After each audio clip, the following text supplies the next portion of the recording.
ગુજરાતમાં પાછલા ઘણા મહિનાથી વિવિધ જ્ઞાતિ સમાજો પોતાના સમાજના રીત રિવાજો માટે બંધારણો બનાવે છે. પાટીદાર સમાજના જાગૃત લોકો જ્યાં ત્યાં મળે ત્યારે એવું બોલે કે આપણે પણ આવું કરવું જોઈએ.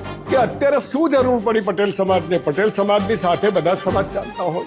પટેલ સમાજ છે એને બંધારણની આવી કોઈ જરૂર નથી. કોના માટે બનાવવું છે? કોના કહેવાથી આ બંધારણની વાતો કરે છે? એક વાંજીઓ હોય અને એને સપનું આવે કે મારે તો 12 બાળક છે, સવારે સપનું આંખ ખુલી જાય પછી કોના શોધવા જાય? આ પટેલ સમાજની હાલત છે. કુરિવાજ શું તમને ન ગમે એટલે કુરિવાજ? ભારતના બંધારણમાં સ્વતંત્રતા, હક અને અધિકારો તો આપ્યા જ છે, પણ હવે અલગ અલગ સમાજોને પણ પોતાનું બંધારણ બનાવવું છે. થોડા દિવસ અગાઉ ઠાકોર સમાજ દ્વારા સમાજનું બંધારણ બહાર પાડવામાં આવ્યું, જેને લઈને ઠાકોર સમાજ ખૂબ જ ચર્ચામાં રહ્યો. હાલ બંધારણને લઈને ગરમાગરમી પણ જોવા મળી રહી છે. હવે પાટીદાર સમાજમાં પણ સમાજના બંધારણને લઈને ચર્ચાઓ જોવા મળી રહી છે. નમસ્કાર, આપ જોઈ રહ્યા છો ચક્રવાત ન્યૂઝ. હું છું આપની સાથે નિધિ.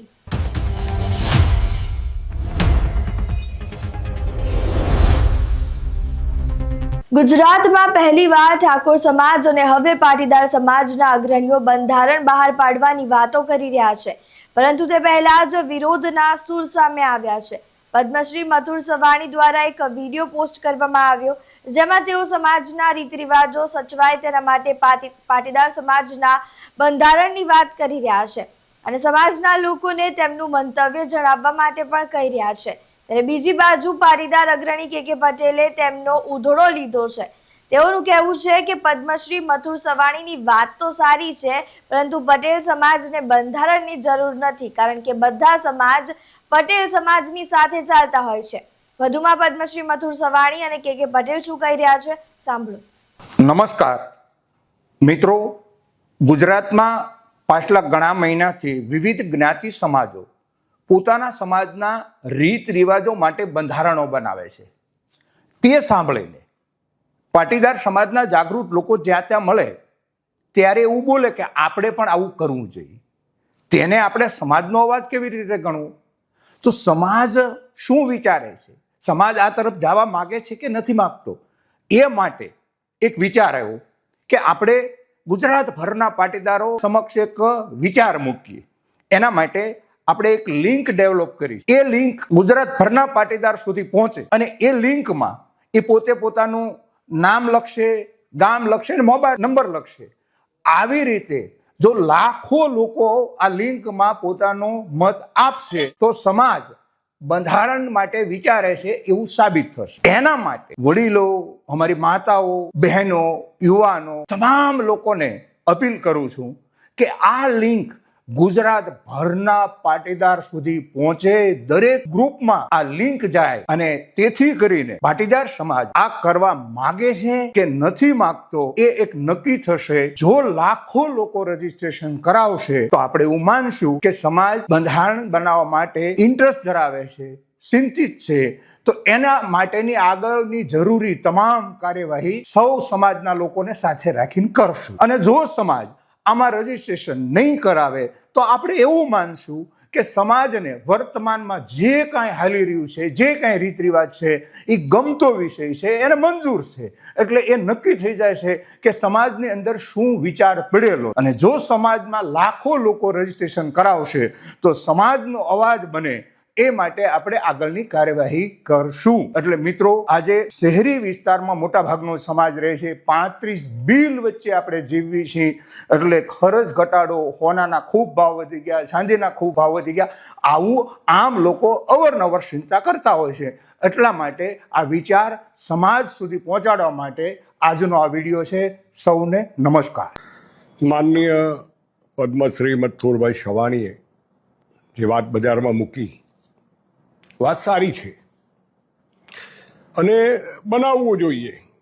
અને એક જ સમાજે બનાવ્યું છે, ઠાકોર સમાજે. એના રાજકીય રીતે કોંગ્રેસ તરફી જુવાળ જોવામાં આવે છે.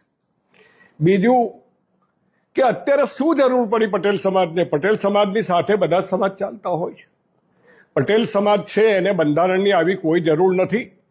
અને કોના માટે બનાવવું છે? કોના કહેવાથી આ બંધારણની વાતો કરે છે? અને શું જરૂર પડી ગઈ? પટેલ સમાજના દીકરાઓને માર્યા, ત્યારે આવું કહીને જેલમાં પુરાવા માટે જે ગયેલા એ જ નેતાઓ આજે બંધારણની વાત કરે છે. સમાજના અગ્રણીઓ પોતાના માટે, અમારા મથુરભાઈ સવાણી સાહેબે લાડવો કર્યો તો મારા જ ખેતરમાં હતો. હજુ લોકોના ખેડૂતોનું પેમેન્ટ બાકી છે. બીજું ડાયમંડ બુશ બન્યું, 1500 કરોડ રૂપિયાના ખર્ચે ધોળો હાથી છે. સમાજને લોસ ગઈ છે. આરોગ્યની હોસ્પિટલો બની, કેટલાને લાભ મળ્યો, શું લાભ મળ્યો? એક સમાજનું મોટું આગેવાનનું ટોળું, અમારા મિત્રો, એ લોકોની જીદ, અને એ લોકોની જીદના કારણે આ વાડી બની. કતારગામની, જેમાં હું ટ્રસ્ટી છું, એના હિસાબ પણ માંગ્યા છે. એની અંદર હું નીકળું તો એ બધા જાણે છે. એટલે સમાજને કંઈ કહેવાની જરૂર, સમાજ બધું સમજે છે કે દાખલાને ભૂવા કોણ છે. પણ મુદ્દાની વાત એ કરીએ કે જો આટલા રૂપિયા ત્યારે ન ખર્ચા હોત તો હું ચોક્કસ કહું છું કે 10,000 કરોડ રૂપિયાની મિલકત અત્યારે બજારમાં જમીનો અમારી પડી હોત સમાજની. એ સિવાય ત્યારે વાહ કરાવવા માટે આગેવાનોએ સમાજની વાડીને મ્યુનિસિપાલિટી પૈસા જમીનના નહીં લે. એસએમસી સુરત વ્યાજ સાથે અત્યારે ભરે છે, એવા ઓર્ડર થયા અને ભરે છે. એ વાતો નથી કરવી. અને કારણ વગરનું સમાજને તોડવાનું કામ કરી રહ્યા. સમાજ તૂટી રહ્યો છે. કોઈક રીતે પોતાને મોટા થવા, પોતાને સમાજના અગ્રણી બતાવવા, અને કોઈકના કહેવાથી, હવે કોણે કહ્યું હશે આ કાથી સપનું આવ્યું, માનો કે એક વાંજીઓ હોય અને એને સપનું આવે કે મારે તો 12 બાળક છે. સવારે સપનું આંખ ખુલી જાય, પછી કોના શોધવા જાય? આ પટેલ સમાજની હાલત છે. શૈક્ષણિક સંસ્થાઓના નામે આવ્યા તેમાં પણ કશું નથી થયું, અને આમાંય નહીં થાય. મારી તો બહુ સ્પષ્ટ અને ચોખ્ખી વાત છે કે આમાં કોઈ રાજકારણી માણસે પડવાની જરૂર નથી. કુરિવાજ શું? તમને ન ગમે એટલે કુરિવાજ, મને ન ગમે એટલે તમે ખોટા? શેના કુરિવાજ? તમે કરોડો રૂપિયાના ખર્ચા કર્યા, મેં હમણાં જ કહ્યું. લાડવો કર્યો, ફલાણું કર્યું, સમાજને ગેરમાર્ગે દોર્યા, જેસીબીના હિસાબ નથી મળતા, પેલી વાડીના હિસાબ નથી મળતા. મેં તો લેખિત આપ્યું છે, રજીસ્ટર એડી મોકલ્યું છે. ખોટી સહીઓ કરવાવાળાની સહીઓ બી છે મારી પાસે. મારા મરી ગયેલા ભાઈની બી સહી કરેલી છે એક ટ્રસ્ટવાળાએ. મારા મરી ગયેલા, એટલે આ સમાજ છે. અને ન બોલીએ એનો મતલબ એવો નથી હોતો કે તમે લોકો જે નક્કી કરો એ જ સમાજ કરી શકે. અમારે બોલવાનો વારો એટલે આવ્યો છે, અમારે ચેનલ ચાલુ કરવાનો એટલે વારો આવ્યો કે દરેક સમાજે સમજવાની જરૂર છે. બંને પાટીદાર અગ્રણીઓ દ્વારા શું કહેવામાં આવ્યું તે તમે સાંભળ્યું. હવે અહીંયા પ્રશ્ન એ ઊભો થાય છે કે જો આવી જ રીતે બધા સમાજ પોતપોતાના સમાજનું બંધારણ બનાવતા રહેશે તો ભારતના બંધારણની શું જરૂર છે? પોતાના સમાજની ચિંતા કરતા લોકોએ હવે એ વાતનું પણ ધ્યાન રાખવું પડશે કે બંધારણ બનાવવાની હોડમાં પોતાના સમાજમાં જ બે વિચારો ન થઈ જાય. અહીંયા એક પ્રશ્ન એ પણ ઊભો થઈ રહ્યો છે કે શું ખરેખર સમાજોએ અલગ અલગ બંધારણ બનાવવું જોઈએ?